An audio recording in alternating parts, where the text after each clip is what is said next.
आपको खबर देंगे कि रमजान में आटा माफिया एक बार फिर सरगर्म हो गया। फी किलो कीमत एकदम 5 रुपए बढ़ा दी। कराची में 20 किलो का थैला 1300 रुपए तक जा पहुंचा।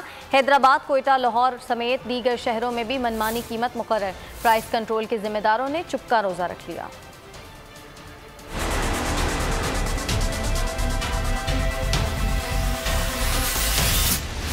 रोजादार का हुआ घाटा, एक बार फिर महंगा हो गया आटा।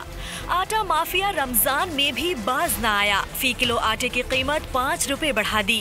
कराची में 20 किलो आटे का थैला 1300 रुपए का हो गया। हैदराबाद में 20 किलो का थैला 1280, लाड़काना 1160, सखर में 1080 रुपए में दस्तयाब है। इस्लामाबाद में कीमत 870, रावलपिंडी में 860 रुपए तक पहुंच गई। सियालकोट में 1080, लाहौर 1070, फैसलाबाद में 1133 में मिलने लगा। माफिया ने कोयटा में 20 किलो के थैले की कीमत 1250 रुपए तक पहुंचा दी। प्राइस कंट्रोल के जिम्मेदार इदारों ने चुप का रोजा रख लिया।